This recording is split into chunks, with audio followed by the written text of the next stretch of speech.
are y'all? Happy Monday. It's Monday. I can't wait till next Monday just to sleep in. Like, I'm anticipating the holiday a week from now just to sleep in. Like, I just want to sleep. Hi, YouTube. Sleep and eat and chill with the family. That's it. I, I'm like anticipating knocking out my tasks this week so I can just enjoy my next week, my Monday, my Memorial Day. How y'all doing? I hope y'all had a good weekend. I did a little bit of everything, pretty much what I always do every weekend. Um, and then we had a little family time yesterday, took our son to the park and all that good stuff. So we had a good little weekend, good weekend. So I hope everyone's doing well. Today's live is going to be about doing your market research. This is one of the biggest topics I talk about in my course. Um, and I integrated it a lot when it came to branding, talking about branding, and then when we was writing out our business plans, especially. And then again, it showed up in the branding modules. It also popped up again when we were talking about our selling platform. So, like, I bring this topic up frequently throughout the course. And so I thought I would just hit on a little bit and give you like a little bit of a tip on some of the main categories when it comes to our target market. As a business owner, it's not just about you're making your candles and making them look super cute and pretty, and your packaging is where you want it, and you're ready to be like, okay, I'm ready to sell. So one of the biggest questions I ask when I get questions about selling and getting ready to sell and all that good stuff, I immediately say, who are you selling them to? Oh, just anybody. No, when it comes to being a business owner, you have to kind of narrow down your market. And I'm not saying anybody can't buy your candles. Like, I've had people from people that I have no idea, from California and Texas, and people who purchase my products. There's a lot of people that follow me on social media who I know are part of my target audience. And when I say I know, in terms of when I do my back end analytics and my insights, and I figure out where they're from and who they're following and all that stuff. But so you can't stop anybody from purchasing. I mean, you want people to find you, right? But when it comes to how you're doing your brand, how you're doing your branding voice, the messaging that you're using, the posts that you're doing, all of that stuff, it should speak to a specific group of people, and that is your target audience. So anybody can shop on, anybody can get on Petco, right? I can get on Petco right now and buy something if I want to, but I don't have a pet. So I'm not a part of their target market, but they can't stop me from getting on there and probably purchasing a, a gift for somebody that I know that has a dog or something like that. They can't stop me from purchasing. But I am not necessarily their target market because I do not have a pet. So they're not somebody that I will frequently purchase things from. And so when it comes to owning your business, your goal is to figure out who you want to sell your candles to, who your target market is, and then um, let let those talk their language, and then get them to convert into sales, get them to convert into customers, and then become loyal customers. And so there are three main categories that target markets are broken down into. And so you have the mass market, the mid market, and the prestige high end market. And so this will kind of help you also figure out how to price your candles. So it all goes hand in hand. So depending on who you want to target, that will help you figure out where your price of your candle should fall. And then If you find yourself bleeding out of that category, that's where you need to go back and reassess, either cut down cost or change who you're targeting. Because when it comes to your target market, you're not only thinking about demographics, the language, their purchasing behavior, but you're also thinking about their pockets and what they usually spend in that market on average. So when it came to that particular module in my course, I challenged my students to do a lot of market research on their own, because a lot of us just make candles and just get our website and say, okay, anybody can purchase it. But if your packaging and branding and messaging and all of that is not cohesive, targeting a specific group of people, your branding can become very confusing. So you want your target audience to feel like you're talking to them, right? That's how you not only get customers to then like your post, but then after they like your post, they go click the link in your bio. Then they go from your bio and they scroll your page on your website and view your inventory. And then from there, you might get them to subscribe to your newsletter and get 10% off your candle. And then once they do that, they use the coupon to then purchase your candle. And then after that, it's how do I then retain them? So I have to keep talking their language and making sure my packaging and my products speaks to their budget. And so the first category, mass market. So the mass market category is pretty much those candles that are generally around $5 to $8, right? And so these candles are the candles you find in places like Walmart, um, or even Family Dollar. I ain't gonna lie, Family Dollar got some nice candles, and they're like $5, legit $5, $6. And that market appeals to people like me who shop at the dollar store. I ain't no shame. I am a dollar store slash Walmart person. Okay, I have coupons. Yes, that's what our house do. Sam's Club, all of that.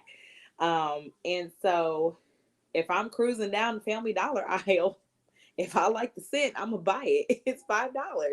And so that particular market is for it's more for the affordable market. So even you can even throw Bath and Body Works and Yankee Candle, because those are those are kind of the bigger brands, right? So they appeal to the mass market, but their price doesn't necessarily fit the average pockets. Like, think about it. So Yankee Candle, you're probably going to spend like $20 to $30 for a candle. That doesn't fit the overall general public's pocket, right? So that mass market is more like the Walmarts, the Targets, the dollar stores. And so when you're looking at your products and figuring out how to price your candle, and if you're like, okay, well, I want to appeal to the majority of people, but then as appealing to them price wise, but then in that price point, I want to make sure I'm talking a specific language to them. And so you will try to, price your candles at around $5 to $8. So that will cause you to have to go back and figure out where you need to trim cost. So to that way you can price your candle at $7, $8 and still turn a profit. So it's going to determine what all goes into your candles, what all goes into your packaging and all of that stuff. So people like Yankee Candle and Bath and Body Works, very popular brands, right? But if you go to Yankee Candle, you're going to spend a good $20 to $30 for a candle. So the mass market is more on those lower end. It speaks to lower budgets, more that lower middle class, where they can go into a dollar store and purchase a candle, or they can get on your website and purchase a candle for $8 and be happy. So that is one category of target market. It's more on the lower end. So the mid market, that's my market. I target more of the mid market as well. My branding and my packaging. My target audience is more moms. It's specifically, I can't never say that word, specifically those who are battling postpartum or mental health, or have been through those traumas. And so moms in that medium market, I try to price my candle that I know will appeal to them. So those are those candles that typically cost roughly around, $10 to $12. You can even go upwards. I'm more on the higher end, so maybe even you can go up to $15, $16. And so, depending on how you structure your shipping, that price can be very appealing for a mid market. So, the people that I'm trying to appeal, they shop at those mid market type stores. So, like Nordstrom's, or well, I'm saying Nordstrom's like everybody's from Columbus, Ohio. I don't know if you all have a Nordstrom's, but like those higher end brands those mid high end brands that you could see a nice elegant candle with nice packaging in. So I target more of that area where you got working moms who have great careers, right? They make good salaries. Okay. They taking care of their kids, or they have a two income household. They have, of course they have children. So they take pride in self-care products. They, don't mind spending money on, self-care items or anything to take care of themselves. So I know if you can buy an expensive moisturizer, you can buy one of my candles. So those goes into doing your market research.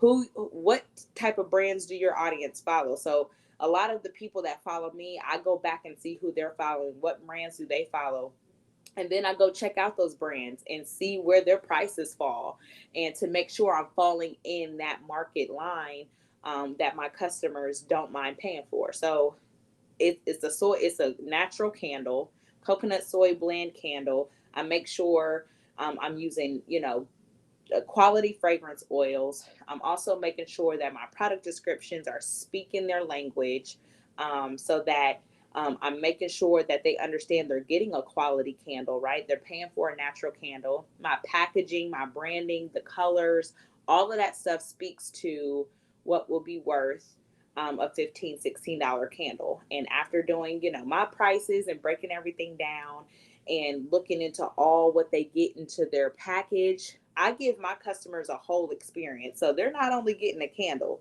when they open, especially with my rebrand, when they open their new packages. I'm about to start rolling out my new packages now this week. So because I'm pretty much cleared out from my sale last week. So I give my customers a full experience. They're not just getting a candle. They're getting a candle. They're getting a sample. They're getting they're getting affirmation cards. It's a whole experience when they open up my box. A whole experience, from the tissue paper to the labels to the custom tissue paper. I mean, I'm giving them a whole vibe. So that speaks to a $15, $16 package that they wouldn't. So when they open it, they'll be like, okay, this was worth it. So you have to make sure that all of that comes together. Everything has to be worth it in that package. So that customers understand, okay, I see what I'm buying. All right. So that's kind of that medium market, maybe 10, even 10 can even still be on that lower end. So I would probably say like 12 to a $16 candle. That's kind of that medium market. Okay. They shop at Nordstrom's. They shop at those kind of mid market plazas. They wear name brand shoes. They shop. So they can spend $15 for a candle. And then you have that prestige kind of high end brand. I know a lot of candle makers that I follow, they're now getting into that luxury candle line. My thoughts on luxury, it takes a lot of work and it's expensive, but there's people out there that will pay $30 for a candle. You got Yankee Candle, you got Bath and Body Works. Bath and Body Works charging $22.50, $25 for a candle for a 3-wick. So, and then you got Yankee Candle. Then you got those bougie candles that are in those name brand stores, right? So they'll pay $30 to $80 for a candle, believe it or not. You'd be surprised how many candles are out there that cost $60, $70, $80 for a candle. So, but their packaging and their brand name helps them to be able to charge that much, right? And people pay for it. But they also have the pockets and the careers and the money to do it. And so when it comes to creating a luxury brand, it takes it takes more than just making a candle that smell good. I mean, the whole packaging has to speak luxe. It has to speak expensive. It has to, I mean, be super high quality, probably the best wax on the market. Like it, it takes it to a whole new level. Luxury brands and luxury lines take a whole new level of research and testing and things like that. So those are the main three categories of target markets. And so I wanted to do this because I get a lot of questions on, well, what should I price my candles at? Or how much should I charge for my candles? And I'm like, that's up to you. Like, I can't answer that for you. What I can do is, especially in my course, this is what I help my students understand. I help them understand the strategy behind researching your target market, what that looks like. And then I break down the pricing strategy for them so they can figure out where they fall. Right. And so then from understanding how much it's going to cost for them to make a candle, to know how much to charge, now you could see what market your candle falls in. Now you could start um, um, developing your messaging and developing your branding around that. And so I actually went through a couple price raises since I've launched. Like when I was just making them for fun and wasn't truly about to start a business like that, I was thinking about it. I was charging $9. And then after really starting a business, after I started my business, I think I bumped it up to 12 after figuring out what all goes into my candle. But then I learned quickly that the strategy and the pricing formula I was using was not giving me the results I needed to truly understand what all goes into making my candles. And so once I nailed down my pricing strategy after doing research and after taking a few courses myself, yes, I invest in courses myself, and talking to a coach, I was undercharging still. So I went to another price raise. So but that was before I really started gaining a following and gaining customers. So I learned it quickly. And so that's why I immediately was like, this is something that our candle makers have to learn, because you're a new candle maker. So you want everybody to buy your stuff and you want everybody to be happy with the price. And it's so funny, don't get caught up, with your friends and family that expect that, that shoe in because they're your family and friend. I remember when I first launched my business, the first one of my, well, one of my customers, immediately joked and was just like, I hope it's not an arm and a leg. And it's one of my friends. And I'm just like, look, I'm starting a business. Like, regardless of how much it costs, trust that I'm giving you a quality product because I'm your girl. Like, I'm your friends. And so you can't get caught up in like wanting to please everybody over a price. Like, you have to charge what you're worth, period. Like, you have to get your profit. You have to get your ROI back. You're putting all this money into making the product to then what? Scrape to figure out how much you're going to have left to then restock. The thing is, you don't want to be scraping to figure out restocking your inventory. You should be turning over inventory with no problem. As your business grows and as it begins to expand and things like that, and you gain more customers, you should be able to turn over inventory. If you're doing your budgeting and you're assessing your money and things like that, which is a whole nother conversation when it comes to budgeting and business and finances. That's a whole nother thing. But you should be able to turn over your inventory. You should be able to place another supply order. You should be monitoring your levels, monitoring your inventory to know how much you're about to spend again. And so you can't do that by saying, okay, girl, I'll just charge you $7 this time. Like, if they love you and they your homegirl and your homeboys and they rock with you, they should pay what your candles cost, period. It really hurts my feelings when I see people do that. It's, because it's just like, we're a small business, number one. And number two, as a small business, especially as a startup, it's already tough. trying to keep our head above water with our business finances anyway. So why not just pay that small business what they're charging? Like, you would do it if it was Nordstrom's, you would do it if it was Nike. You pay full price for Jordans, you pay full price for this bougie moisturizer. So why can't you pay full price for my candles? So I'm just keeping it real because it hurts my feelings. I don't mind supporting small businesses. That's how much it costs. I trust that you are charging me what that product is worth. So assess your target market, do some research, figure out the nail down what the price of your candles cost, and then go from there and figure out what target market you fall in, figure out who your followers are following, research those brands and their price points and things like that, and figure out, where you fall, and then make sure your branding and your packaging speaks to that. Now, it's a whole strategy behind that. I'm just keeping it real simple, on this live. There's a whole strategy behind that. And a lot of my students gained so much more insight and was actually like, Paris, I actually have to go back and reprice my candles. I'm like, as you should, because when you leave this course, you're going to get paid what you're worth. Absolutely. As your coach, I'm not going to let you get gypped, because I need to help change that mentality. My goal was to change their mentality from a candle maker to a business owner. And ask any business owner, I guarantee you they're looking at their bottom line and saying, absolutely not, you will not get a discount. Now, I will have sales throughout the year. So if you want a discount, baby, get on my newsletter. Okay, you could save 10%. Or you can, come on Memorial Day weekend and get you a little sale, or July 4th sale, or a Labor Day sale, or for the holidays, I may slash my candles, a little 20% off for Christmas or whatever. So it's just like, support the small business, take advantage of their newsletter and stuff like that. And that's when you get your sale. You do it for any other brand. I'm on several email lists because I want to get that notification when they having a sale. And then I'm going to purchase the shoes I want, right? So it's the same thing. So don't get caught up in trying to please everybody.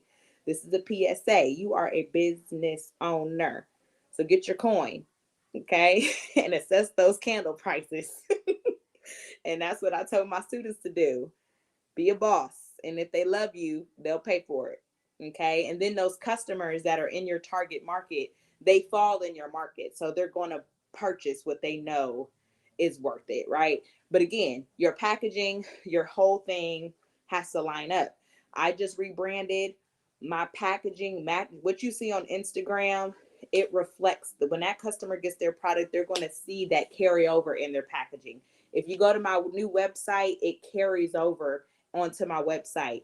The fonts, the colors, the messaging, everything flows. It's a whole vibe between everything. So wherever customers find me, they're going to see me talking to them. My moms, those battling postpartum and mental health, which are my passions, and supporting charities and things like that, all of that speaks to my branding. So you have to think about that. There's a strategy behind that. Okay. All right. I wasn't trying to fuss today. That's not what this was about. I was just trying, it was a little encouragement. It's really like a push for y'all to be like, look, get y'all's coins, understand your worth, understand your business worth, and it's okay.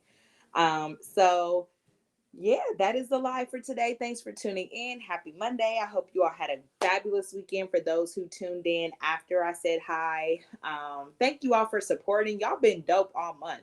Y'all know I challenged myself to go live every single day for May, mainly because I just want to talk to y'all on a different level than just my YouTube comments. I wanted to interact with y'all and talk and actually read comments. Happy Monday. Yes. Hi. All of that good stuff. And so my lives aren't going to stop. I'll probably go back to doing live maybe once. I might do it twice a week. It just depends. But I got some great things coming for y'all, for my LadyC fam, this summer and then the rest of this year. So thanks for supporting, and thanks for, oh shoot, Instagram, y'all know my phone about to die. I need to stop doing that every time I go live with y'all. Thanks for, again, supporting everything. Y'all had me cracking up about Friday's live with my husband, so I hope y'all enjoyed that.